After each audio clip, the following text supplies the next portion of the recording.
O fracasso contra Osric deixou uma cicatriz no corpo de Eric.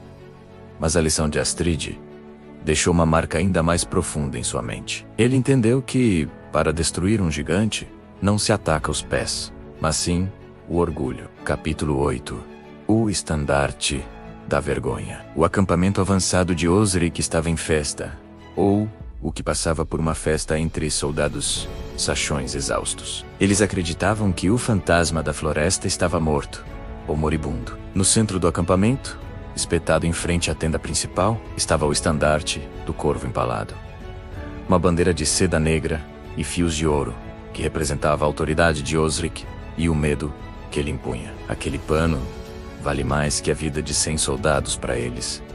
Sussurro Astrid, agachada ao lado de Eric em uma colina, acima do campo. Se o estandarte sumir, a moral deles apodrece. Eles vão achar que os deuses os abandonaram. Eric assentiu. Ele agora vestia roupas escuras e não carregava seu machado pesado, apenas uma adaga curta e o arco que Astrid obrigara a praticar até seus dedos sangrarem. Como você quer fazer isso?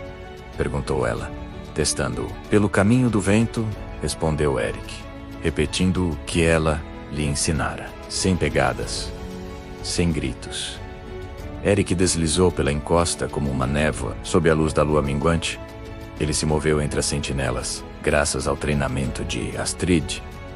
Ele agora entendia os pontos cegos da visão humana e o ritmo da respiração dos guardas. Ele chegou à periferia das tendas. O cheiro de cerveja e carne assada era forte. 2 guardas iam perto de uma fogueira, de costas para o estandarte. Eric moveu-se em um movimento contínuo.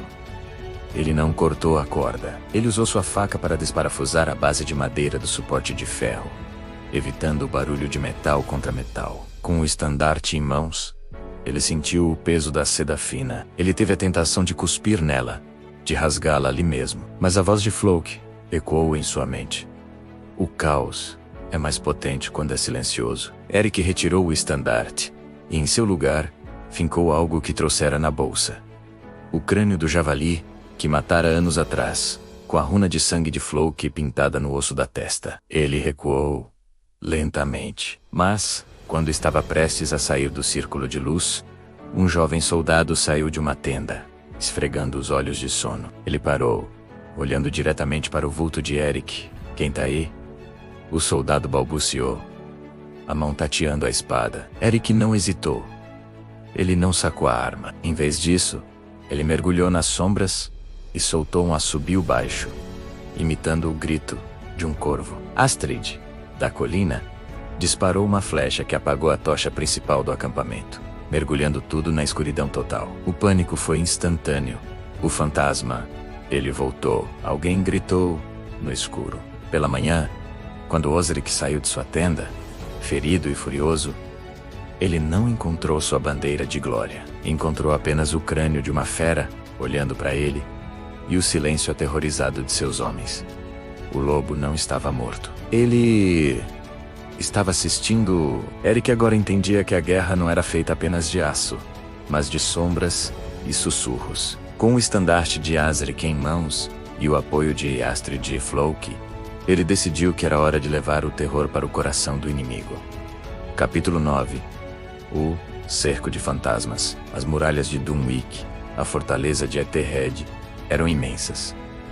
Mas o medo é uma força que escala qualquer muro. Durante 3 noites, o silêncio ao redor do castelo foi quebrado por sons estranhos. O bater de tambores, de coro de lobo e cânticos nórdicos, que pareciam vir do próprio chão. Sob o comando de Astrid, os arqueiros da matilha de Fenir disparavam flechas incendiárias que não visavam as casas, mas apenas o céu, iluminando brevemente as figuras de guerreiros feitos de palha e armaduras velhas, posicionados na orla da floresta. Mas o golpe de mestre veio na 4ª manhã. Quando a névoa se dissipou, os guardas das muralhas soltaram gritos de horror. Não havia um exército visível, mas sim uma visão macabra. O estandarte de ouro e seda de Osric estava pendurado de cabeça para baixo bem em frente ao portão principal, manchado de lama e sangue seco. Raul lado dele. Olha, dezenas de outros estandartes de patrulhas saxãs, que Eric havia derrotado nos últimos anos, flutuavam nas árvores, cercando o castelo como uma floresta de derrotas. Eles acham que estamos em milhares, sussurrou Astrid, observando do topo de uma árvore próxima. Veja a confusão nas muralhas. Lá embaixo, os soldados de Ethelred discutiam, apontando para a floresta. O boato de que um exército de fantasmas do norte havia retornado para cobrar a dívida de sangue de Ragnar Lothbrok se espalhava como fogo em palha seca. Dentro do castelo, a pressão funcionou. A Ethelred, um homem paranoico e obcecado pela ordem, não suportava o deboche. Eu não serei sitiado por mendigos e sombras. A voz do tirano ecoou das muralhas. Osric, saia com a cavalaria e limpe essa floresta. Traga-me a cabeça de quem quer que esteja segurando aquele estandarte. O portão de ferro rangeu, abrindo-se. Osric, com um braço ainda tipóia e o rosto pálido de ódio e febre, liderou 50 homens para fora. Eles avançaram cegamente em direção à floresta, direto para onde os estandartes estavam pendurados. Ele mordeu a isca menos, disse Floke, surgindo das sombras com um sorriso sombrio. O lobo atraiu o touro para o pântano. Eric levantou-se, vestindo uma cota de malha que Astrid o ajudara a obter.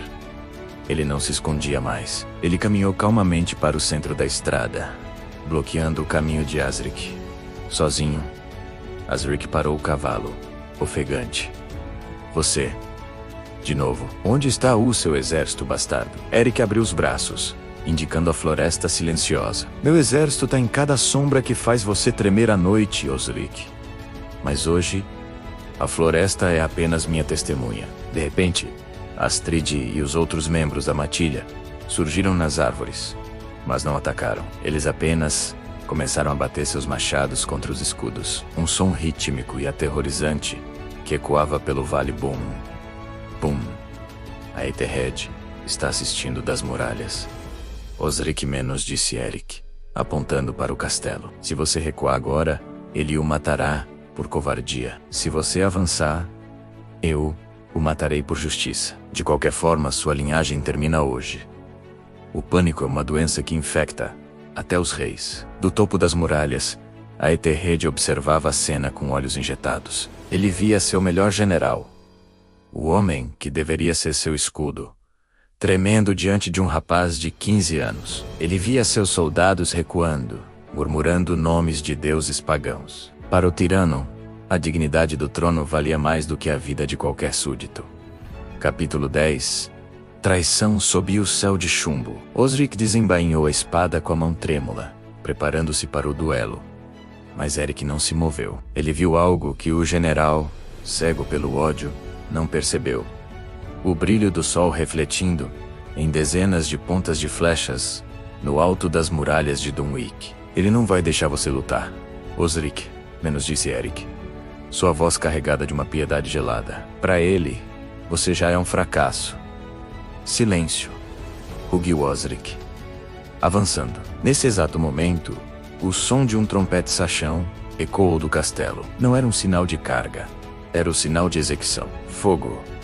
Gritou Ethelred do alto da torre. Uma nuvem de flechas negras partiu das muralhas. Elas não visavam apenas Eric ou a matilha de Fenrir. Elas caíram como chuva sobre o próprio Osric e sua cavalaria. A Ethelred preferia limpar o campo de batalha, matando amigos e inimigos, a permitir que o mito do lobo crescesse. Escudos! Gritou Astrid, saltando da árvore e derrubando Eric no chão, para protegê-lo com seu próprio escudo de carvalho reforçado. O caos se instalou. Os cavalos de Osric, atingidos, relinchavam de dor e tombavam, esmagando os cavaleiros. O próprio Osric foi atingido no peito por 2 flechas de seus próprios arqueiros. Ele caiu de joelhos, olhando para o castelo com uma expressão de traição absoluta. Astrid. Agora, comandou Eric, levantando-se sob a chuva de projéteis. Astrid assobiou. E a matilha de Fenrir, treinada para o inesperado, disparou potes de barro cheios de breu e óleo contra os portões do castelo. Floke, rindo em meio às flechas como se fosse imortal, lançou uma tocha. Boom! Uma barreira de chamas separou Eric e a matilha dos arqueiros da muralha, criando uma cortina de fumaça negra que os tornava alvos impossíveis. Eric caminhou através da fumaça até onde Osric estava caído. O general tossia sangue, a vida se esvaindo. Ele nos traiu, engasgou Osric, estendendo a mão ensanguentada para Eric. Eric olhou para o homem que assassinou seus pais. Não havia mais fúria, apenas a clareza do destino. Ele pegou o machado de seu pai. Ele não traiu você, Osric. Ele apenas mostrou quem ele sempre foi. E você foi o cão que o ajudou. Eric levantou o machado. Vá encontrar meu pai no outro mundo. Diga a ele que o lobo está chegando no castelo, com um golpe seco e preciso. A vingança contra o carniceiro foi selada. Eric virou-se para as muralhas de Dunwich, que agora ardiam sob o ataque de Floki e Astrid. Ele levantou a cabeça ensanguentada de Osric para que a Ethered visse do topo da torre. O tirano recuou, desaparecendo para dentro da segurança de pedra de seu forte. O ato final. Dunwich está em chamas. O general está morto e o exército de Ethered está aterrorizado pela traição do próprio rei.